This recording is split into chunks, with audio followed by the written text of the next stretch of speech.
What's up, Whisper Nation? Welcome into the Week 13 Wednesday show here. Another episode of the Fantasy Whispers. I am Big Travie. Of course, you can find me on Twitter at Big Travie TFW. We are talking about just kind of our biggest topics heading into Week 13. We're going to talk about a couple players and rank them rest of season. We're going to talk about some of the news and notes today. And, of course, we get into those wide receiver cornerback matchups that help you out. But with that being said, if you like fresh fantasy football content, you want more of it, consider hitting that subscribe button right now and give this video and our other videos a like on your way in. Welcome all the way the heck in, my man, Johnny Game Time Hicks, who you can find on Twitter, Johnny_Game Time. What's going on, Johnny? Yo, what's happening? How we doing? Hey, it's Wednesday. We're running on very little sleep. Yes, we are. We're going after it. We're going after it. I got it. In Big Travie's defense, Big Travie has been going after it the last 24 hours. Your boy, on the other hand, I got to say, like, my energy's at a different level because I just got to flash this up, baby. That's right, 17-0. 17-0. I'll shout out to my boy. You made a graphic for this? Yes, I did. Man. That's right, baby. Also, 17. That's it looks like an 11. Style. You should put that back up. It looks like an 11. No. It's a 17. 11 and 0. You see the 7 over the dash? It looks like 11. Longer. Hey, 17, baby. They said, oh, we don't believe. Shout out to my sons. That's why I'm tired. Your boy got to go, got lucky enough to get a ticket to last night's game. It was out late. It was fun. We had a boys' night. Watched the Suns beat up on Golden State, dude. I tell you, Chef Curry, building the house, bro. He's coming here in 2025 because he was putting up so many bricks last night. I'm excited. I was excited. But, yeah, shout out to I know this football show, but, got to give a shout out to the Suns getting to that 17 wins in a row. Yeah, look, now you see what you've done. So Mr. Miyagi says, damn, Travie is working overtime for us and Johnny doing arts and crafts. For those of you that'll eventually be listening to this on the audio, Johnny flashed up a graphic that said 17-0, but it looked like it said 11-0 for sure. Either way, Jersey J agreeing with me says 11 as well. Yeah, he's got to change that font. All right, well, that being said, what's up, Whisper Nation? What's going on? I want to tell you a little bit about today's show's sponsor. It is Underdog Fantasy. Underdog Fantasy is the best and easiest place to play fantasy football for big cash prizes. They have player prop bets like over and under on touchdowns, receiving yardage, rushing totals, and more. If you guys caught us on Monday night, we did a same-game parlay with Underdog, basically picking players that were going to go over and under on particular fantasy stats. We had the Washington football team and the Seattle Seahawks. It was a lot of fun, and you can help, we can help you build those lineups each and every week. But not just that. If you go to UnderdogFantasy.com or download the app now, you'll get 100% off of a deposit match you get 100% of a deposit match up to $100 when you use the promo code TFW. So you deposit 100, they'll give you another 100. That's UnderdogFantasy.com or download the app. Use the promo code TFW. That's for $100 in match money. That's TFW for $100. Johnny, as we do every week, we want to remind everybody, we're going to get to those questions in the chat. As you guys know, got to say what's up to everybody in there. Bossman Fat, Jersey J, Mr. Miyagi. Bumping. Yeah, it is popping off as we know it always does. We are going to try and get through this show concisely, quickly, and get some of these topics in, get some of this extra information in for you for this week, and then we'll be answering those questions to close out the show.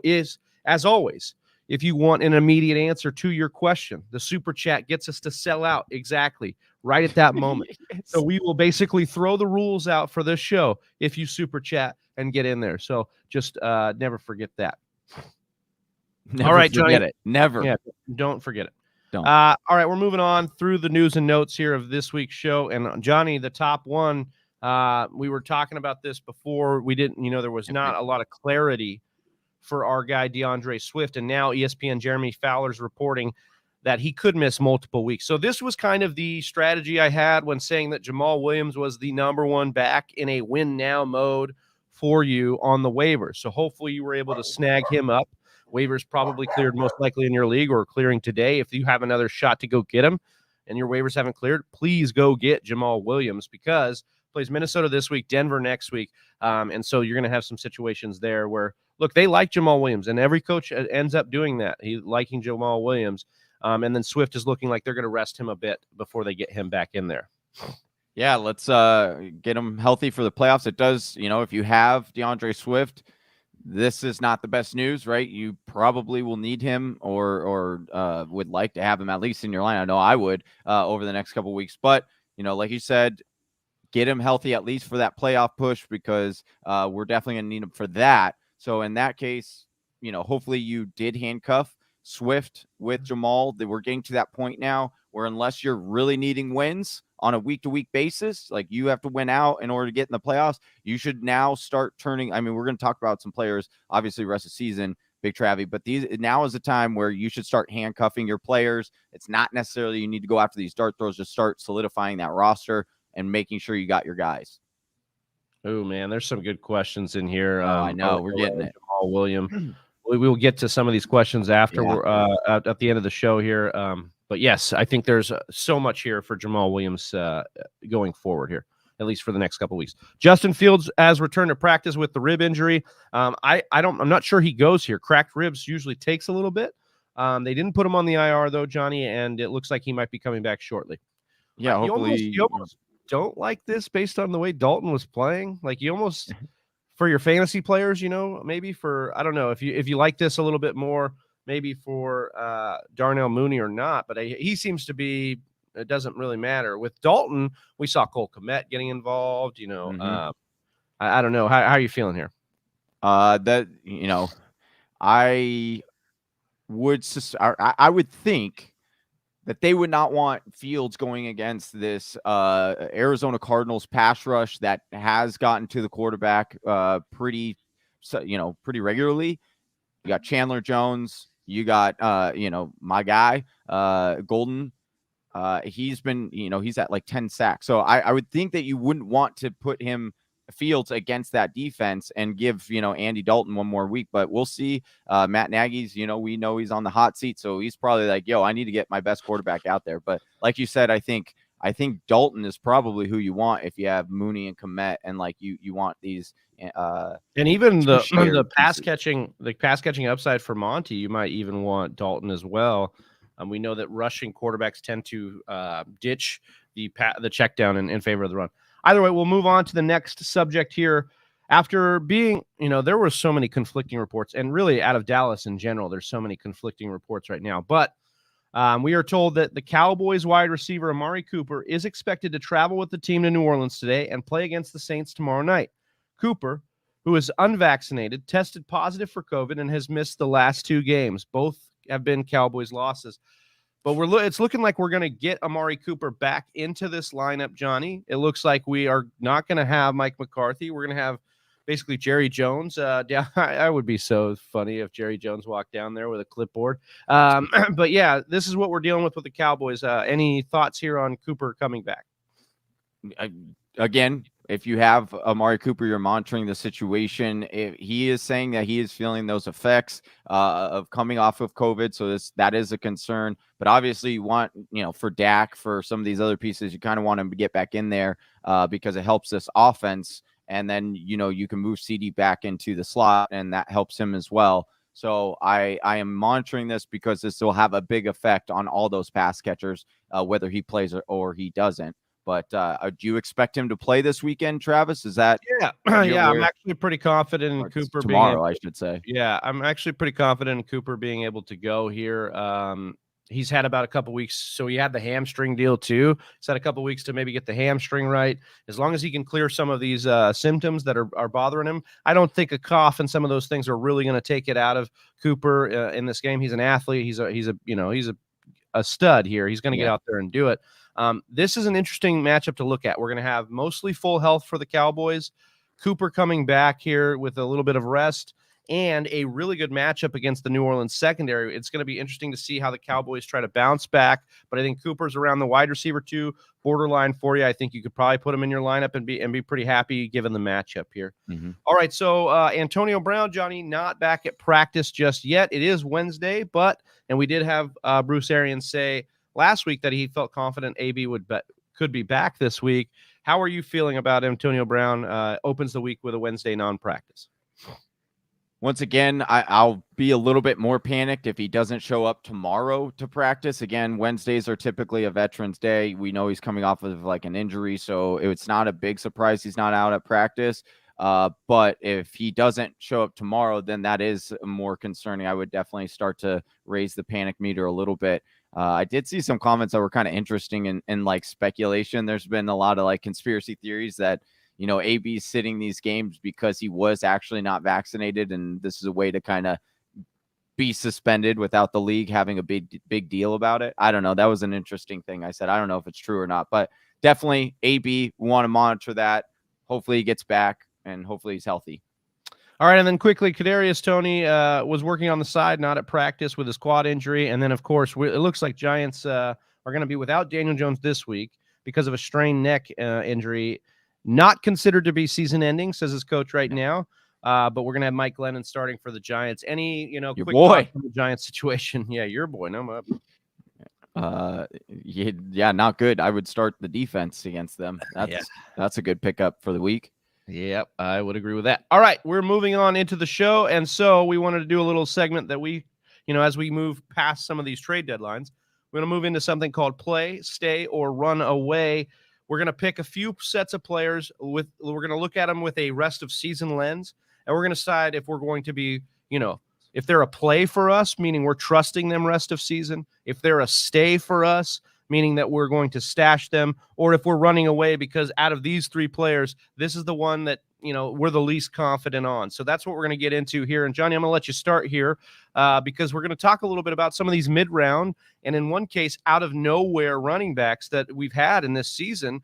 And it's Leonard Fournette, Darrell Henderson, and Elijah Mitchell. We look at Leonard Fournette, 13.2 points per game. This is in PPR formats. Darrell Henderson, 13 points per game, and Elijah Mitchell, 13 points per game. So, Johnny, with these three running backs, play, stay, or run away here? I like this segment, Travis. This is a new one that we're doing. Most trade deadlines have now passed. If they haven't, then maybe use this information to try to, if you have one of these players, then you could try to trade them away, or you could try to acquire some of these players, because some of them that I will talk about is based on schedule, why I like them rest of season over another running back. I do also want to, and Big Travie, we discussed this before the show. We want to preface this with saying these three guys, we're going to tell you whether we're playing, staying, or running away from, but that doesn't necessarily mean like whoever I tell you I'm running away from, that means just drop them, that they're not going to be good. Because realistically, I would like to have all three of these running backs on my roster if I could. Leonard Fournette, Henderson, and Elijah Mitchell all have pretty solid schedules going down. They've all been very solid running backs for you. So if you pick them up in the later rounds, then you're really you probably have a leg up on your competition because you picked up running backs later on in your draft. You're able to stack some depth. But as far as this question goes that Big Travie posed me, I'll start with my play. I'm playing Elijah Mitchell. I'm staying in the Flames. I am buying fully into the Elijah Mitchell as a rest of the season sleeper that will win you a championship. He was one of the very first waiver wire pickups of the year, and he has done nothing but produce. I understand he's been banged up, but again, we picked him up off of waivers. You can't be too disappointed in that. Moving forward, the reason why I'm saying I'm playing with him, even though he has been banged up from, and missed a couple of games, he's got the second easiest running back schedule moving forward. He plays Atlanta, Tennessee, and Houston in the final weeks. Absolutely juicy. Then you look at what he's already done as far as production, as whether I can trust him or not, because there could be still some doubt as to whether or not we could trust Elijah Mitchell in our lineup each and every single week. He's had 8 games this season, Travis, that he's played. He's had 4 games of those 8 games. He has rushed over 100 yards. Running backs there aren't a lot of running backs that have done that this season. 100-yard games from a running back is pretty difficult in today's game. Then you also look at Elijah Mitchell. Our biggest complaint with him coming in was that he wasn't getting a lot of passing down work. Well, over the last 3 games, he's caught 10 of the 11 passes thrown his way. So he is good at it. They just weren't using him early on in the season. They're starting to use it. And then it just goes to show, just not even including the passing down work, Travis. He's had back-to-back games with 27 rushing attempts. So that's like unheard of in today's age. That's happened very little this season. So I am fully confident in Elijah Mitchell moving forward. I think he's an absolute play down the stretch. Now, as far as my stash, Surprisingly enough, I'm not going with Leonard Fournette as my stash. I am going with Henderson as my stash. I understand he's dealing with some injuries. He's been banged up. He almost made my list as like the cut guy because of those injuries and that offense kind of not really having an identity right now since they lost Bobby Trees, struggling to really move the ball. Matthew Stafford, and kind of reverting back to the bad days in Detroit. And so that offense is a little wobbly. But when you look at his schedule, it is absolutely beautiful. I don't know very many running backs that have a better schedule. Well, Elijah Mitchell is one, but he does get Seattle, Minnesota, and Baltimore, Big Travie, down the stretch. So I absolutely love Henderson. When he's playing, he's an RB2 with RB1 upside every single time. Locked and loaded. Now, the guy I'm dropping, this sounds crazy, Travis, and then and I'll ask you, we'll probably get a little bit in a debate here on the Leonard Fournette. I'm saying drop Leonard Fournette. And that doesn't mean just drop him to the waivers. I would try to trade him if your trade deadline is still available. Why? He's coming off a monster game. Everyone's talking about Leonard Fournette's mega game. But here are some negatives to that game and why you should potentially sell high on him. Prior to last week's 17-touch game, Fournette had 8 carries, 11 carries, and 10 carries with a game high during that span of 47 rushing yards. Not great. He had a 100-yard rushing yard game that he also scored with those 4 tutties. When you look at this offense, we just talked about at the news and notes, Travis, AB expected to come back. We know Gronk is back. He came back last week. When you look at AB and what his production is and how it affects Fournette when he's in the lineup, Fournette is averaging 7.4 targets per game with AB out of the lineup. That drops all the way down to 4.5 targets per game, Travis, with AB in the lineup. And then lastly, you just look at the schedule down the stretch. Brutal. Buffalo, New Orleans, and at Carolina, all bottom run defenses. You don't like that. I could expect that Tom Brady, especially when it's AB back, starts throwing a little bit more like he did in the beginning of the season. And I think that drops Leonard Fournette back down. I think he's still an RB2, but again, you could probably trade him right now for a hefty bag right now if you still have a trade deadline available. But that's where I would go. How do you feel about that? I mean, I think I could get with it, what you're talking about here. I think that for me, he's always just going to be there, as a guy that's going to have touchdown upside. But yeah, you'll probably be depending on that touchdown more than these other guys. I really like Henderson's usage in the passing game. That's why he probably would have been just a little bit above Elijah Mitchell here. But again, the reason why I was so heavily invested in Elijah Mitchell across the boards, if you read that first waiver wire column, then I was one of the people that blew their wob on Elijah Mitchell in a lot of leagues, and when you do, yeah, exactly. And when you do that, this is what you're doing it for. We looked all the way ahead to a playoff schedule that looks really good. We looked at his ability in this offense. So I like what we're doing here. But again, guys, this is not a section where we're telling you to actually, bench Darrell Henderson down the stretch or drop Leonard Fournette. This is just a way of ranking these guys rest of season, giving you an idea of their outlook. And if trade deadlines haven't passed, what you can do, or to be looking for alternative situations for the playoffs potentially when they get there. All right, our next one, Johnny, is some touchdown dependent wide receiver ones here that we've seen over the year so far. Jamar Chase, who has 8 touchdowns, Mike Evans, sticking on that Tampa Bay side of things, who has 10 touchdowns, and Adam Thielen.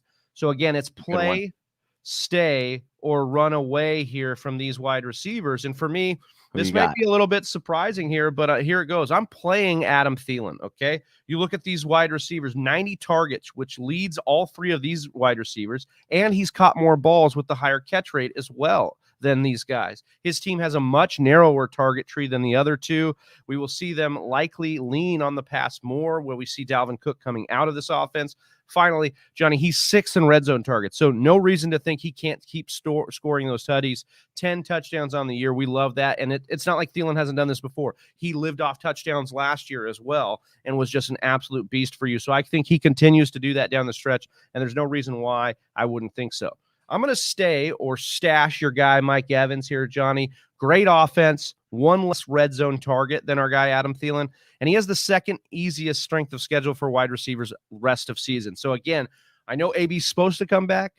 We know that Godwin was kind of dealing with a foot injury. Gronk isn't the most, reliable for injuries. So there's a lot to say that Mike Evans is actually the steady Eddie of this offense through the rest of the season. And it's a really good situation there. but I'm running away here from Chase. And this doesn't mean that I hate Chase or you should drop him or any of these things, but I think that there is some value in getting out of Chase since he has the 6th hardest remaining schedule for wide receivers. And we've already seen with the tough schedule what it can do to Chase because his targets are up and down as of late. In his last 6 games, Johnny, he's only cleared 10 targets, or that alpha. We like to see that double-digit mark for targets for our wide receivers. He's only done that in 2 of 6 games. So for me, there is more volatility in the rookie here than the other guys. And all 3 have become a little bit touchdown dependent here. But for me, I think I'm, once again, play. My Adam Thielen's my play. Mike Evans my stay, and I'm running away from your guy Jamar Chase here. Look, I love them all. It's splitting hairs, but this is kind of what we wanted to do is, get in here and dice it up a bit. I definitely agree with that call. I do think that there's a little bit of, we saw such a massive touchdown progression or kind of an anomaly when it came to Jamar Chase and how many touchdowns he was catching at the beginning of the season. It makes sense that he cools off a little bit. But again, the way you rank these, I do think that the logic behind it is definitely there. And I do think that you can bank on those guys moving forward and that production. All right, Johnny, we're going to move on to the section of the show that features the cornerback and wide receiver matchups that we are liking and we are disliking for this week, heading into week 13. So we'll give you 1+ matchup, one matchup where you'd want to temper expectations each. And so for me, I'll start us off here with the plus matchup. I have T. Higgins as a really in a really good in the spot flames. Yeah, we told you he was a buy low, and he has been cashing in. He's got 13 or more fantasy points in PPR in 4 of 5, including a monster day last week, 23 fantasy points, 6 catches, 114 yards and a touchdown. And it looks like the good times are going to continue to roll here. We know this Charger team that they're facing has been good against wide receivers for most of the year, but there has been some cracks. In fact, over the last week, the Chargers have let up 30.5 points per game to the position. We remember that Sunday night football game against the Pittsburgh Steelers where they kind of were giving up, some big plays left and right there. And I think Big Ben could have tagged him up for more if he knew how to, complete a ball to Chase Claypool once in a while. But this is about T. Higgins and the matchup that he's facing. He's going to go up against Michael Davis, Campbell, and we got Chris Harris Jr. over there. But he's going to barely see Harris Jr. because that'll be our guy, Tyler Boyd, in the slot up against him. The other 2 matchups, PFF is grading them as an excellent matchup for T. Higgins. I mean, that is better than good in their ranking. Excellent because we look at Michael Davis, rated as a defensive grade of 50 on a scale of 100.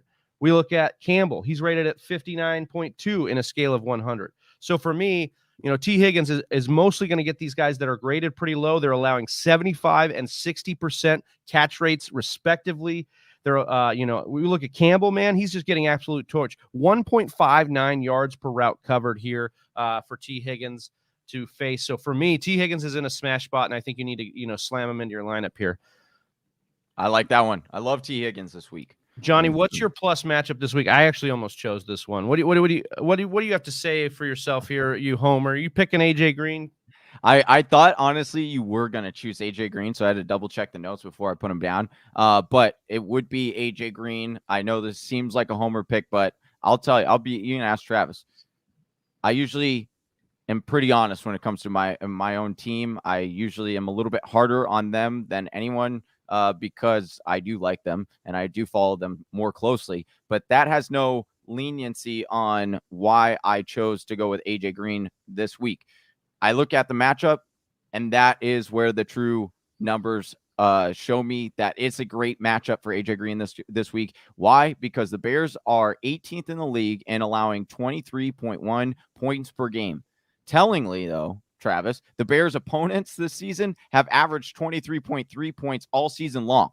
That's all across all of their games. So that they're gonna, Cardinals should put the Cardinals have no problem putting up points. So there should be a lot of points scored, especially on the Arizona Cardinals side with Kyler Murray coming back. Then you look at this Bears secondary even more so.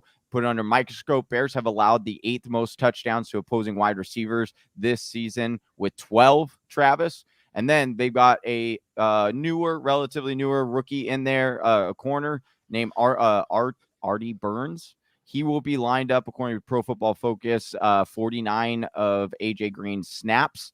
And you look at, Pro Football Focus ranks him as a 53.4 grade as far as a corner goes. And he is also the guy, if you remember, if you're watching on Thanksgiving, he was the one that gave up the deep pass to your boy, Josh Reynolds, put it back on the map. So again, with AJ Green running those deeper routes, I do expect them to test him a few times at least. And I like AJ Green's ability to at least grab one or two of those and potentially get in the end zone this weekend. So AJ Green would be my plus matchup for this weekend if you need a what the heck flex. Love it. I love it. I love it. We can't all be rosy around here. It can't all be good news. We got to talk a little bit about guys that are going to, we should pump the brakes a little bit on. And my temper expectation matchup in that same game as T. Higgins is Mike Williams here. I mean, I don't have much news to tell you. BMW is inconsistent, and that's pretty much how he's always been in his career. He seems to be a little bit healthier than he was before the bye, but he still has only one game over 7 points in the last month, and that was a 20-burger against Pittsburgh. So can he be trusted? No. Is he better than most of your waiver wire options? Yeah, probably.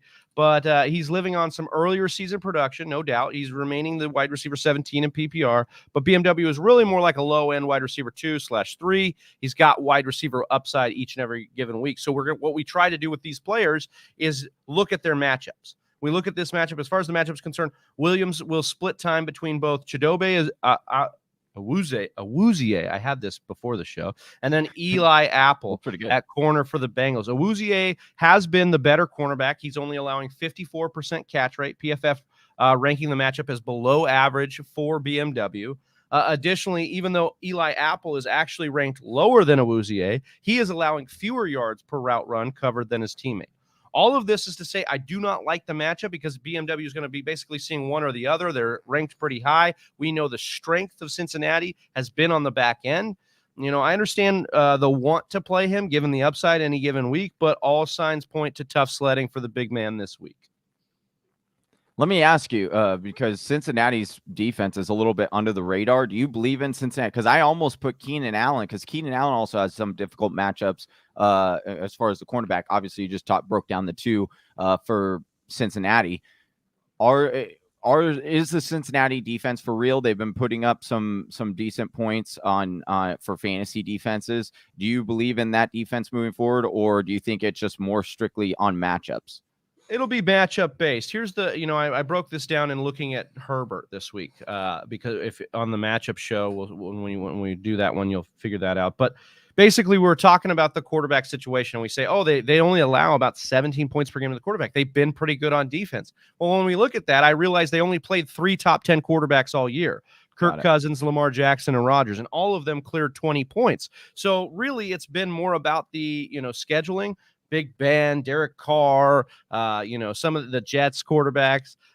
These are some of the guys they've faced over the last month or so. So, yeah, the defense is good, and they're going to, we want our defense to, do good in good matchups. But, again, I don't think it's completely, without question that they're going to have some cracks, and we're going to see guys who are capable of dicing them up do that here. Now, do I think Herbert's capable of that? Yes. Do I want to bank on it with Mike Williams? Not necessarily. And you mentioned Mike Hilton, or at least you mentioned our guy Keenan Allen going up against Mike Hilton, the slot cornerback. He's the best graded cornerback for the team here, or the second best graded cornerback for the team, yet he is the one who's giving up kind of the most production against him. So I think, my guy Keenan Allen is going to get his. I would not worry about that.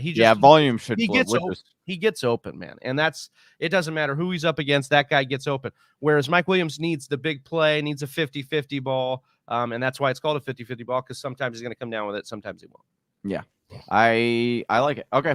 Talking about my temper expectations before we get into Sleeper or Whisper Nation's questions here. Appreciate you all for tuning in, sticking around. If you hit that like, be a big help. I'm going to talk about, we talked about him a little bit in the beginning of the show. I thought you were foreshadowing a little bit, Travis, but I'm here to look. I understand Darnell Mooney has been on fire. He's been like scorched earth over the last 2 games. He's put together a nice string. He's emerging as the number 1 for the Chicago Bears, even though we thought there couldn't be a number 1 based on the beginning of the season. But you look at what Darnell Mooney has done, what he did in week 12, 123 yards on 5 catches. It was a second consecutive game, like I mentioned, in which he had over 120 receiving yards. It's also the third time he's done that this season. We were talking about Darnell Mooney last week, right? And he also leads the Chicago Bears with 694 receiving yards, 86 targets, and 3 touchdowns. I like him moving forward. You talk about rest of season and the schedule. Gets Minnesota, Seattle, and the Giants. Absolutely juicy matchups for the playoffs. So you love Darnell down the stretch, but not in this game. Arizona. Last 4 weeks prior to bye, Travis, Arizona has been bottom 7 matchup for wide receivers, allowing just 27.6 fantasy points to opposing wide receivers. And then you just look at these cornerback matchups according to Pro Football Focus. So Byron Murphy, who I personally think is the Cardinals' best corner, he is going to be matched up with him about 22 routes. Mooney will also be matched up with Robert Alford, who is Pro Football Focus's best corner for the Arizona Cardinals grade-wise for 22 of his snaps. And then he's also got Marco Wilson, which is pretty much his only solid matchup. But all 3 of those guys, Travis, are giving up less than 0.33 fantasy points per route ran. In most cases, Murphy and Alford are just giving up 0.23 fantasy points per route ran. So I don't want to start Mooney this week if I can help it against this matchup, even though it might seem tempting because you want to stay in the flames there. But if you have a better option, I might go a different route this week. But then I'm willing to get him back in my lineup down the stretch because he has such a good matchup. It's a bold call. I know. No, I mean, I like it. I like it. When we do the matchup show notes, I was talking, something's got to give here. Darnell Mooney's on fire. The Arizona Cardinals secondary is really good. So we will see what happens. And I don't think it's that crazy. He hasn't been he's somebody you've been picked up and played now, but he's not necessarily someone you have to rely on. So maybe you can make the pivot based on some other matchups there. Well, that does it for the show, Whisper Nation, but we're going to get into some of these questions right here in the live chat. If you could, drop this video a like if you're watching here right on YouTube, and subscribe to the channel if you're new to it. Otherwise, we'll jump right into this. We appreciate Whisper Nation coming in here. Jersey J saying, I had literally every handcuff and dropped them weeks ago, LOL. I'm now in 12th, and I'm now 12th. No. Sucks. That is Mr. Miyagi, Hawk or Hunter Henry?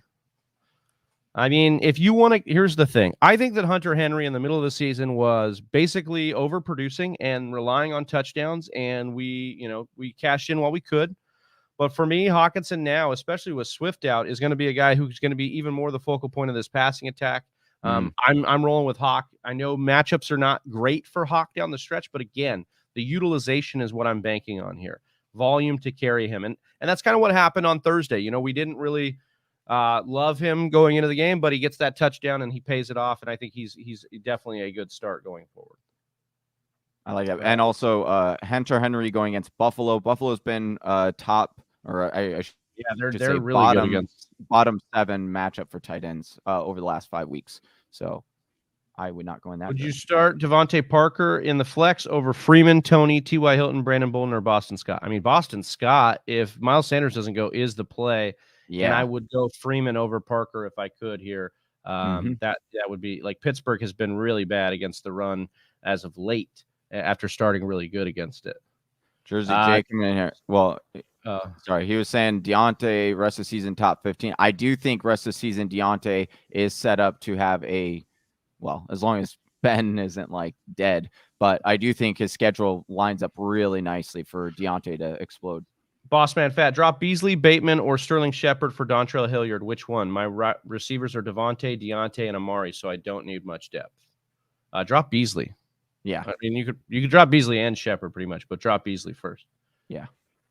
I want that Swift jersey, says Jersey J. We will be working on telling you who the jersey is for next month. I don't believe it's the Swift one. Andre Silva, Ayuk, wide receiver 2, rest of season.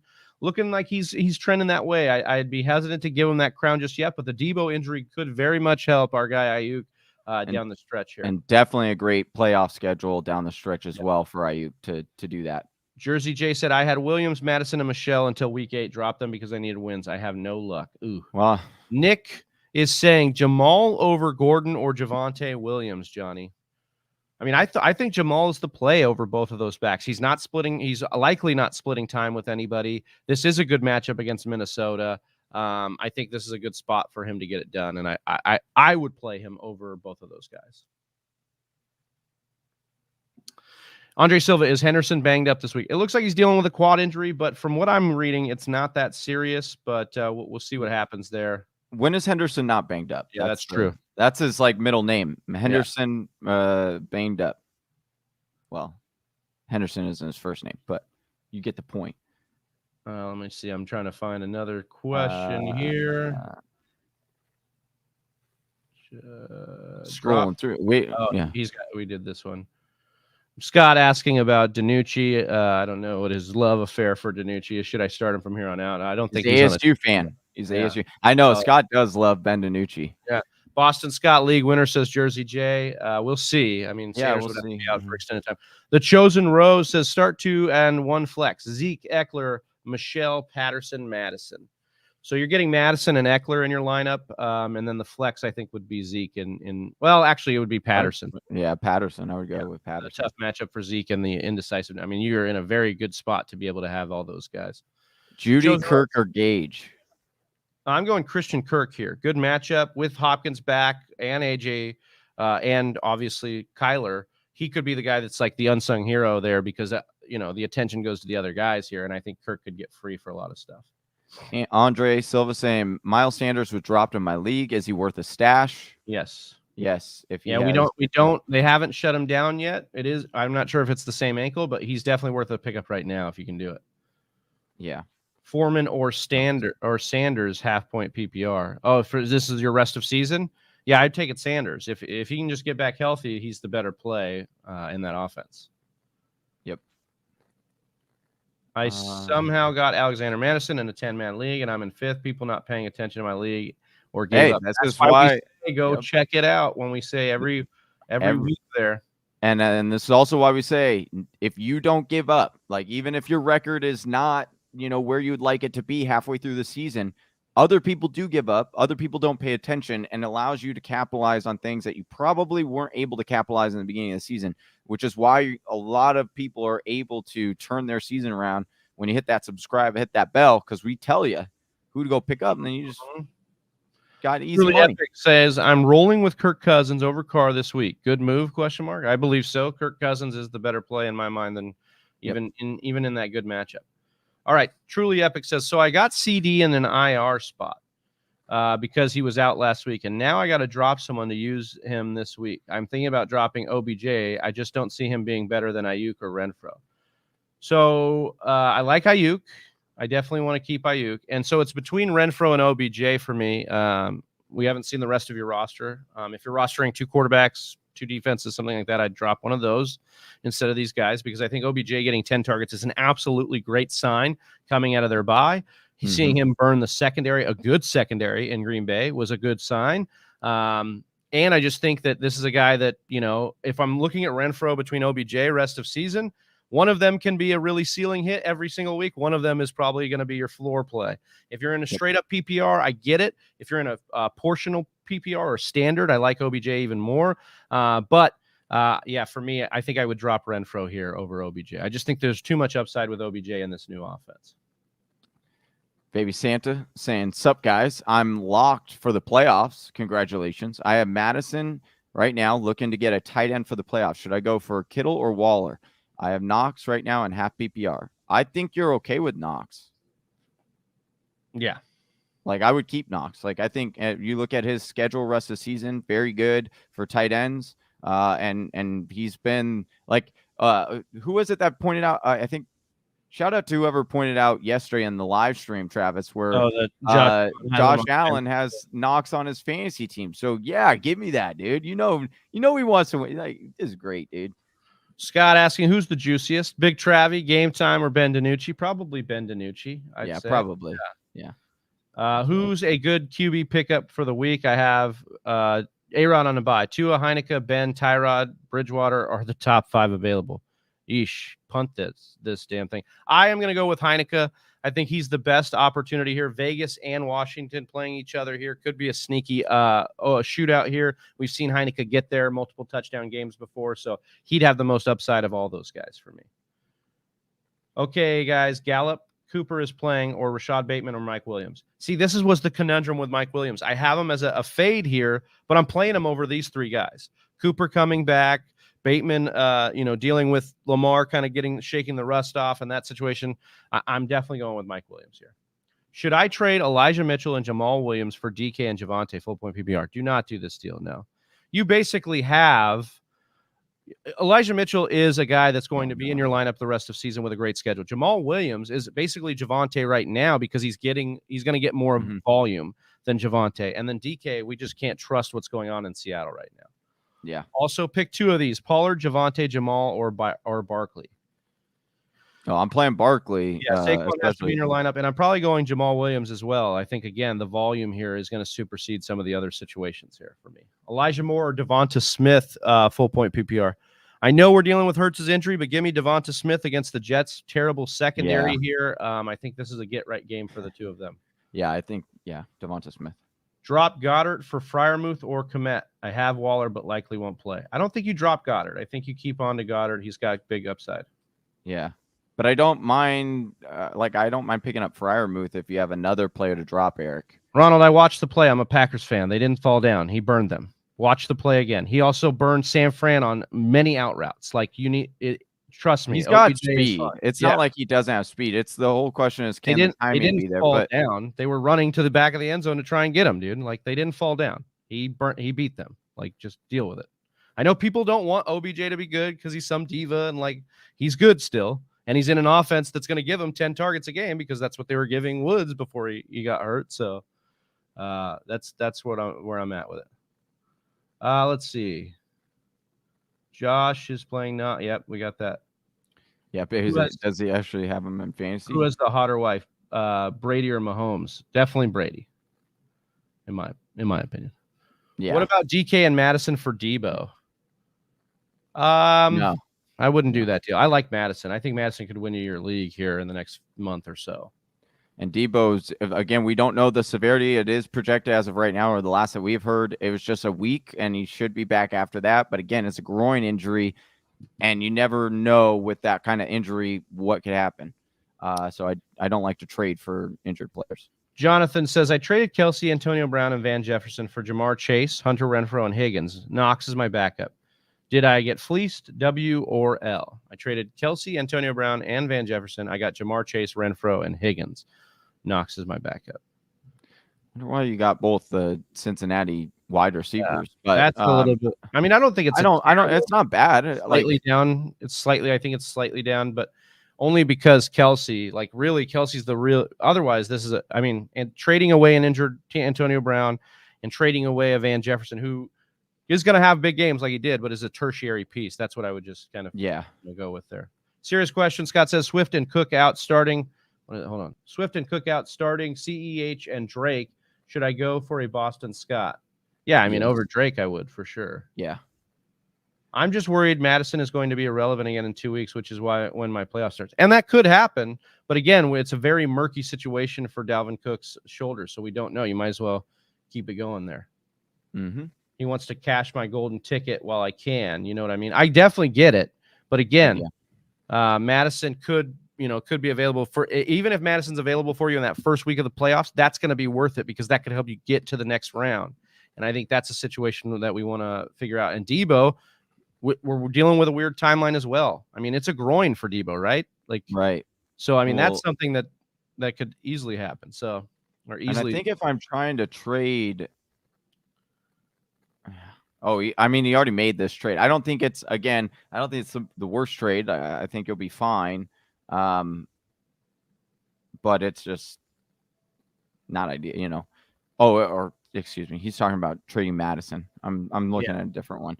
I understand what you're saying. If you can capitalize, but if I'm trading Madison and a player, then I'm trying to get an upgrade at running back. That's what I'm trying to do. I'm not trying to upgrade wide receivers because I could pick a wide receiver on a matchup off the waiver wire and he'll get you 15 points. running backs are very hard to pick off the waiver that are going to get you that. So says I'm probably gonna have a bye week 15. So I don't know if that also changes. Yeah. So baby Santa, what I would do honestly is like I would go and I would go to a team that is trying to make the playoffs right now. Like they need these next 2 wins over the next 2 weeks in order to make it in. You go to them because it's a gamble for them. Or what's nice is that if they lose on the gamble, they're out with Alexander Madison. So what I would do is I would go to that team, offer Madison a wide receiver, and then try to get like one of their running backs to really solidify that. You think Kareem Hunt will get back to what he was before the injury? I think it could happen. I think this offense is trying to get its groove back. We'll see what happens down the stretch here, but definitely I think he's going to have a big role. Baby Santa, I have JT, Saquon, and Cordarrelle to add to that.